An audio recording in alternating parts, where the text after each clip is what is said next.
nós temos uma grande dificuldade. Nós queremos sempre, independência. Lutamos pela independência. Seres humanos do mundo brigam por independência, liberdade.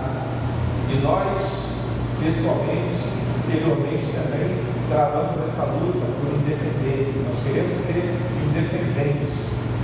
Ninguém gosta de ser submisso, de se submeter a alguém. Nós temos dificuldades em atender, em acatar. Por isso que os militares eles têm um treinamento assim muito rígido, e algumas pessoas até não entendem. E eu lembro que quando eu entrei também eu achava que era maldade, que era crueldade, e depois eu entendi, justamente por essa questão, um estudo científico, o ser humano ele tem dificuldade de ser submisso, de se submeter a uma ordem, de acreditar naquele que está mandando. É nosso, eu, vocês, todos nós.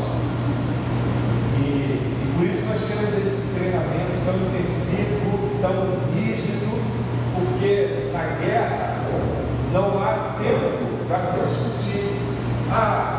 Você está mandando eu ir por ali, e se não der certo? E se não for o melhor caminho? E se não há tempo para isso?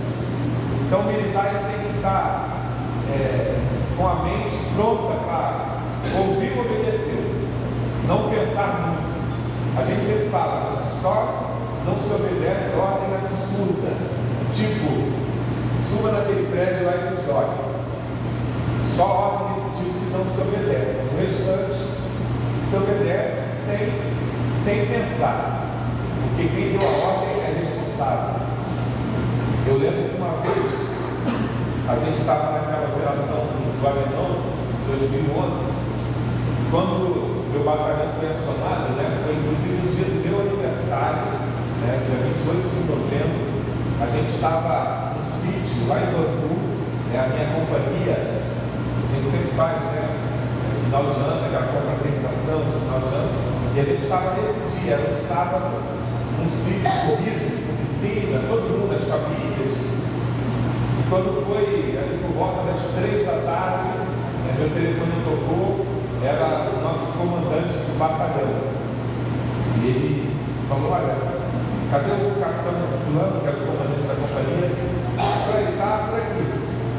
Avisa ele que eu estou tentando ligar, não consigo. Mande a companhia retrair agora. Nós recebemos ordem para ir para o Alemão. 3 da tarde.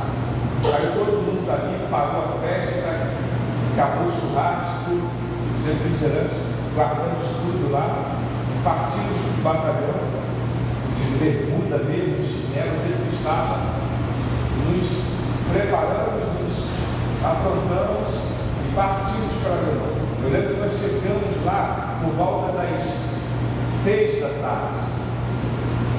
Foi bem rápido.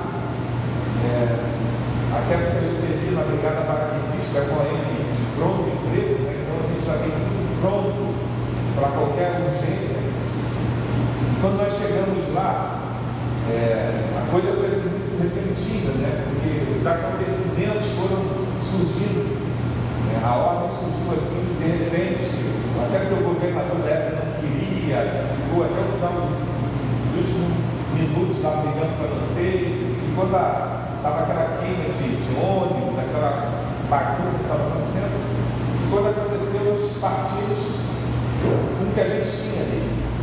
Não houve tempo para se preparar, para estudar, como a gente sempre faz. Então a gente tinha o básico de preparo e fomos lá, acreditando na ordem que nos foi dada, e cada um acreditando na ordem do seu comandante. E quando chegamos lá, a gente não tinha um local exato para ficar, não tinha nada planejado. Na volta, lá na região do Alemão, e vimos uma área que era uma antiga fábrica da Coca-Cola, estava vazia, só tinha a área, a fábrica estava desativada, só tinha o terreno. Então nós resolvemos ficar ali. Começamos a montar as barracas, começou a pingar, e eu lembro que algumas tropas já começaram estava ali no pé do morro, nós começamos a ouvir os tiros, não tínhamos na ocasião coletes para toda a tropa, até porque as Forças Armadas elas trabalham assim, com o básico, para não gastar dinheiro, né? A gente pensa, né? As Forças Armadas cortam na própria carne. Então a gente tem o básico ali, material velho, só para treinamento, é o nosso dia a dia. Mas se acontecer alguma coisa, rapidamente no instalar de dedo as coisas surgem. Só ligar, alguém vai lá, pede na fábrica, e aconteceu isso. Quando foi por volta de 8 da noite, chegou uma carreta enorme, e aí o general me chamou, eu era um encarregado de material na época, ele falou: olha, recebe esse material aí urgente. Eu disse: aí o cara abriu o carreta e falou: o que é? Ele falou: tem 3.000 coletes israelenses, cada um custa R$3.000. Eu falei: tá bom. E aí eu sentei, começou a vir dentro da caixa, lacrado, começou a descer, eu peguei um soldado, comecei a montar, bota aí. Ele abria a caixa, pegava o colete tinha 3 números de 6 dígitos.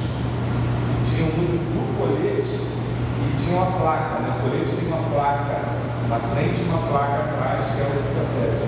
Cada placa, um número, tudo é registrado.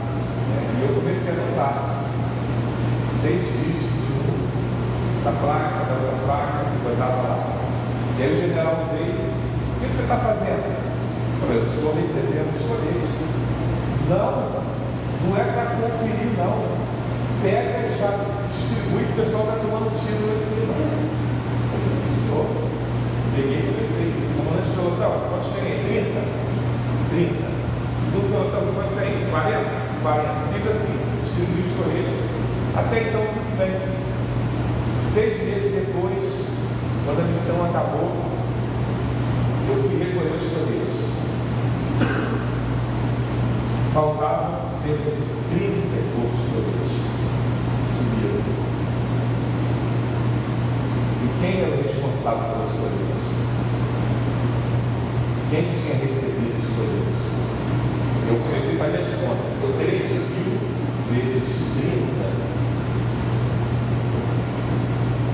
E aquilo me deixou um pouco. E aí eu falei com o comandante. Ele falou: vamos procurar. Saímos mais aéreos. Encontramos alguns que o pessoal tinha esquecido em algum lugar lá. No final faltavam cerca de 15. Não achamos. E aí fomos no general. Me deu a ordem. Agora nós explicou aí: olha, aconteceu isso. O Afonso, na época, não teve como anotar, estava chovendo, falou que era para então. Eu dei a ordem. Essa parte descarrega perda de combate. Pronto, resolveu o problema. Se fosse outros que eu já tive na minha vida, ele ia falar assim: tá bom, pague. Simples assim. Mas ordem, nós aprendemos assim para ser cumprido.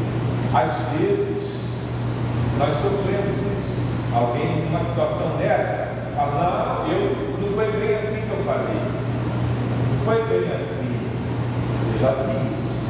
E por isso que a gente tem até medo de executar uma ordem. Mas quando nós temos um comandante de verdade, que ele fala: faz, você confia nele, ele assume. Agora imagine Deus, se ali na terra nós temos homens, pessoas, seja um amigo, seja um chefe, seja um parente, que às vezes te manda fazer alguma coisa de acordo com a função dele, e essa pessoa é íntegra, essa pessoa está baseada na lei, naquilo que é correto, embora algumas, como eu falei, possam às vezes mentir para não assumir a responsabilidade. Não foi bem assim, Não, eu não falei assim, com medo de assumir, embora aconteça isso. Mas nosso Deus, as ordens de Deus, aquilo que Deus nos manda fazer, aquilo que Deus espera que a gente faça, não há nenhum medo, a gente não tem que ter preocupação. O mesmo sentimento que eu tive, quando aquele general falou, não, pode entregar, eu confiei. E ele depois foi fiel, ele foi justo, ele falou, não, eu mandei, pode descarregar, faz parte do combate. Ele sabia disso, ele sabia desse perigo, de perda de material, como acontece em qualquer guerra.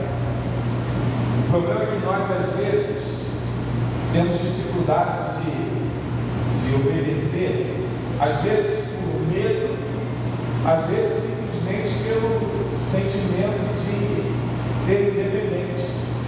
Não, eu que faço do meu jeito, eu que sei, é melhor do meu jeito. Deus fala com Zacarias nesse texto a verdadeira fonte de poder. Nós temos sempre o sentimento de que do nosso jeito é melhor, como eu penso é melhor, dos jeitos que eu faço é melhor. Todo mundo tem esse sentimento. Raramente você vê, olha, poxa, o jeito dele ali é melhor. Ele sempre pensa que faz melhor, que o nosso jeito é o único. Eu sempre brinco com a Mônica, quando eu estou lavando louça, e aí eu tenho meu jeito de lavar louça, Eu pego lá a esponja, vou ensaboando, vou colocando de um lado, Depois eu volto tirando o sabão, Aí ela fala, não, tá errado. Por quê? Você tem que ensaboar e enxaguar, ensaboar e enxaguar. Eu falei, onde está escrito isso? Qual capítulo da Bíblia? Não, mas é o certo, é o certo para você, Continue fazendo assim, mas para mim, assim é melhor. Então tem coisas, tipo essa, que não tem nada a ver.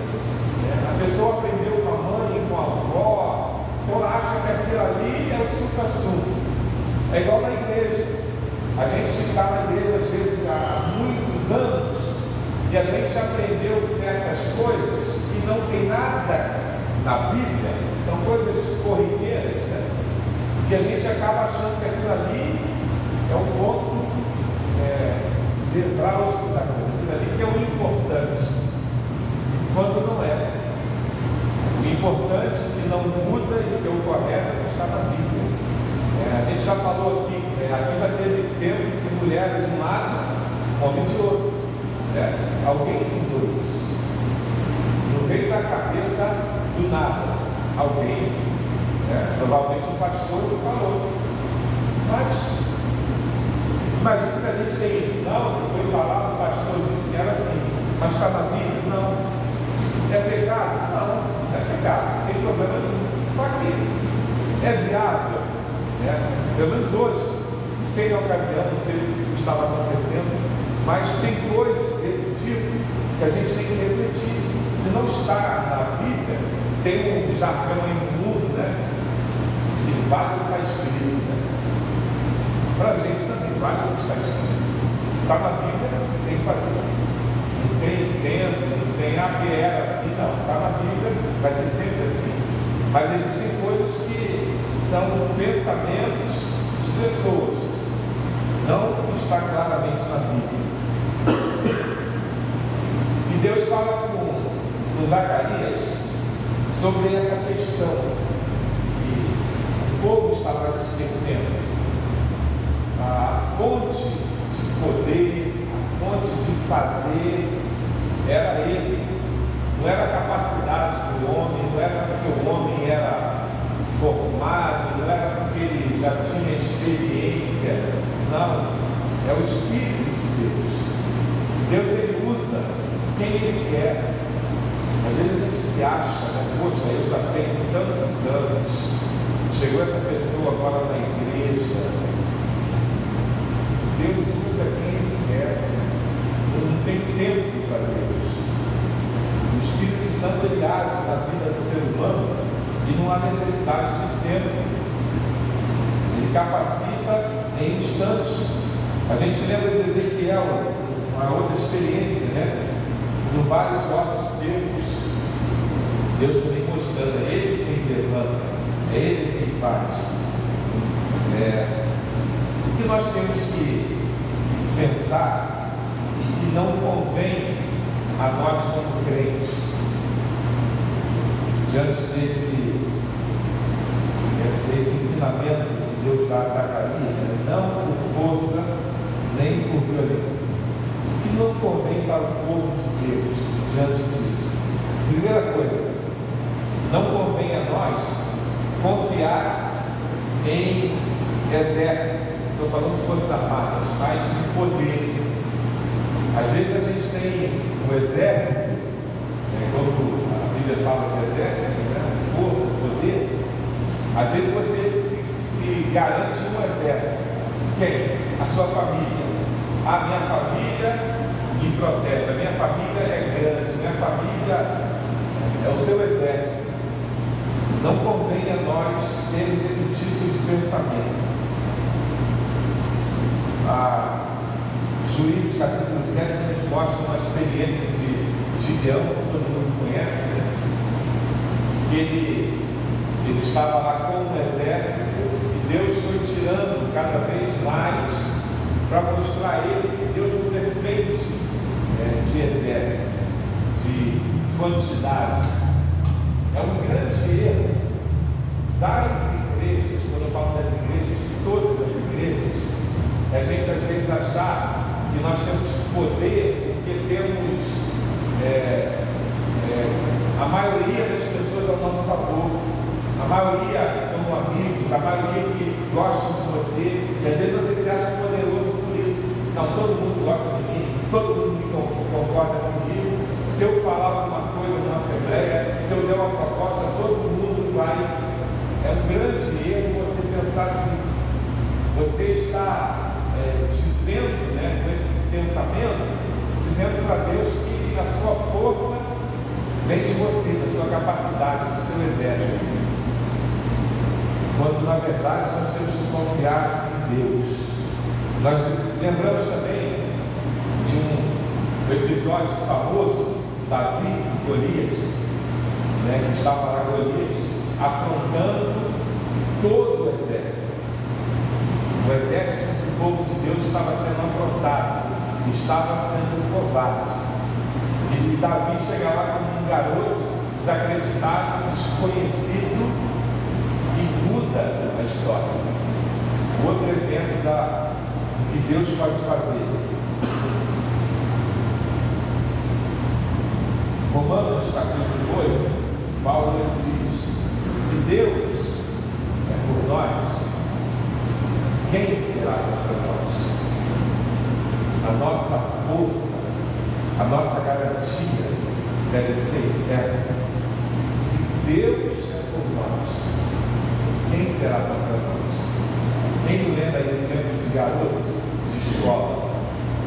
Quem que não teve aqui um brabão na escola? Sempre tinha um brabão, que todo mundo tinha medo, que brigava, que as pessoas tinham pavor. Sempre, toda a escola teve isso. Às vezes uma menina também, a Mônica contou que ela era uma dessas, né? Os meninos tinham medo dela, porque ela era pequena. Às vezes a gente se garante, muita gente procura isso, né? O fulano é o cara da escola, aí todo mundo quer ser amigo dele ou dela, porque você está protegido. Não, eu sou amiga da deusa, que a deusa é a tal aqui da escola, aí todo mundo se garante na deusa, né? Mas essa é a deusa que não, a deusa brava tinha na escola. E aí todo mundo quer ser amigo dela para se garantir.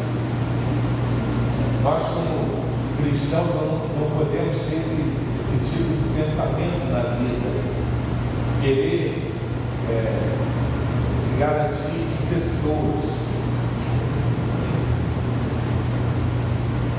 O salmista, no Salmo 118, ele diz: é melhor confiar no Senhor do que confiar no homem.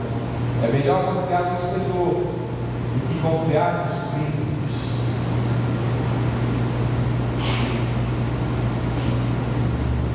Outro tipo de problema que nós passamos é a confiança na sabedoria humana. 2 Coríntios, capítulo 2.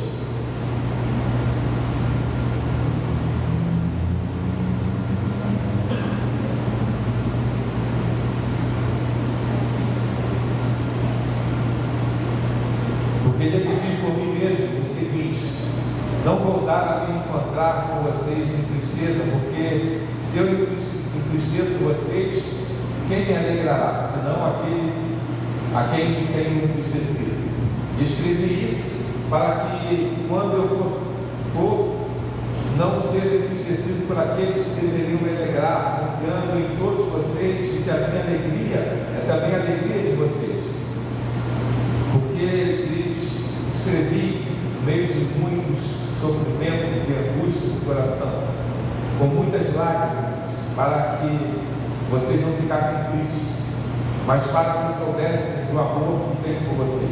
Ora, se alguém causou tristeza, não fez a mim, mas para que eu não seja demasiadamente áspero, digo que em parte causou tristeza a todos vocês.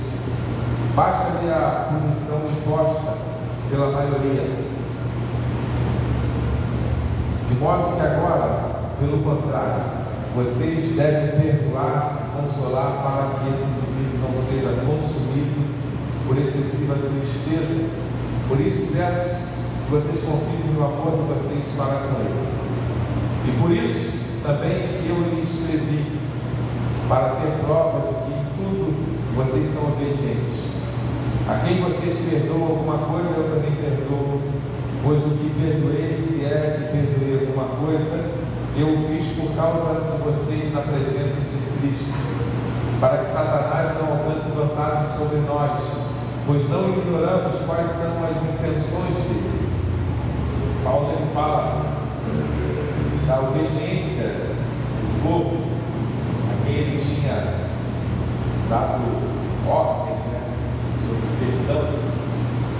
E ele fala aqui porquê da ordem dele. Às vezes você numa situação de função, de algum departamento, na igreja, você precisa dar alguma ordem, alguma direção. Muita gente não entende por quê. E como nós estamos falando, é normal, o ser humano, mas por quê? Eu quero que me explique. Às vezes, nem aquele que está dando ordem sabe exatamente por quê. Porque Deus, ele fala, Deus nos dá, às vezes, a direção, e às vezes nem mesmo a gente entende. Lembra do episódio de Moisés, quando estava saindo do Egito, e ele foi falar com o povo, com Deus: Senhor, o povo estamos diante do mar, o povo está reclamando. O que Deus fala para Moisés? Moisés, diga o povo que marcha. Bom, ele não explicou, não, vai acontecer isso, vocês vão atravessar, eles vão vir atrás, eu vou fechar o mar. Não, Deus foi sucinto. Moisés, diga o povo que marcha. Tem muitas coisas na nossa vida que a gente não entende, né? E é o normal a gente ficar questionando: mas por quê?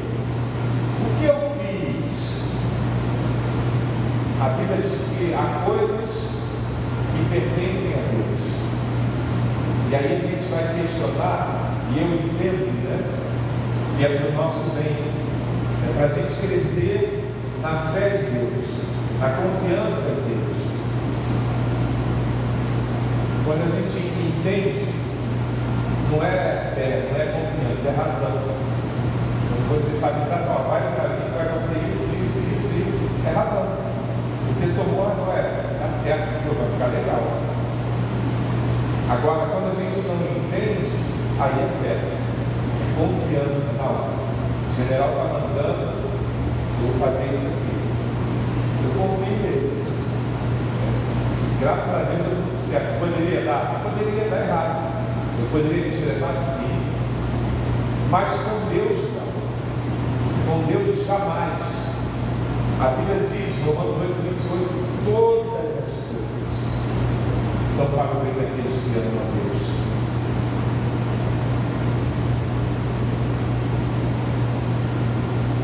Não convém também a nós acreditarmos na nossa riqueza, na nossa capacidade. A gente lembra de Lucas capítulo 12, né? Daquela parábola do homem: eu tenho isso, vou fazer, vou aumentar, vou aproveitar. E o Senhor fala para ele: louco, essa noite te dirão prova.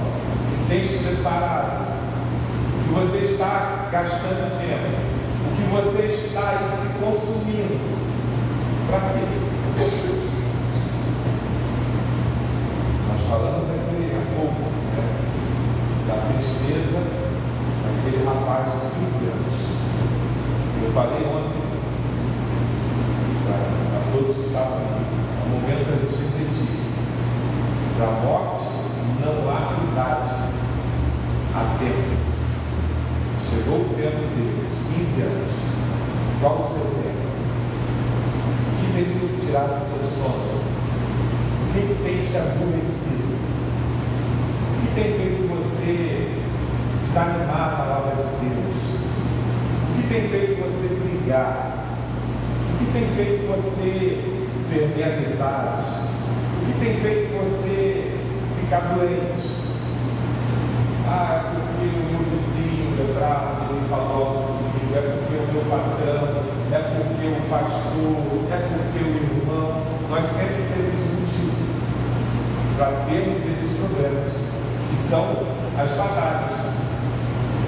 Às vezes a nossa batalha diária, você está se consumindo, você está se acabando, você está morrendo. E às vezes morre literalmente. Justamente por questões que não levam a nada, que não somam nada, que não tem parte nenhuma com Deus, que não faz parte do plano de Deus, não por força, nem por violência, mas pelo Espírito. A nossa vida deve ser traçada desta forma, baseada no Espírito de Deus, confiando que Ele está nos dando ordens, nos direcionando. Se eu fosse contar aqui quantas coisas que eu tenho vivido, que eu não tenho explicação, que abalam, ou abalariam psicologicamente, me faria talvez até abandonando o ministério, problemas diários de família, de irmãos, de pais, de mães, de trabalho, de finanças, de tantas coisas que todo mundo passa, inclusive eu. E eu sempre falo, eu já passei e passo e passarei problemas, e eu tenho a certeza, cada um deles, Deus me lapidando, Deus me moldando, Deus me capacitando, Deus me dando armas, como eu costumo dizer. Os problemas, se não foram causados por você, são armas. Que a Bíblia é clara, tudo que eu planta ele pode. Se você está plantando alguma coisa, está plantando chuva, vai colher tempestades. Mas se não, se você está sendo obediente na sua vida, não, a Bíblia fala que eu não posso ser assim. A Bíblia fala que eu tenho que ser assim. Se você está fazendo isso, todas as coisas são para o bem. É Deus te lapidando. Até na dor, até na lágrima, é Deus te lapidando para você ser um instrumento dele. Como é que você vai ser instrumento de alguém? Eu estava falando até com a irmã Rosângela uma vez sobre isso, No momento que ela passou, eu falei para ela: Deus está te capacitando, porque existem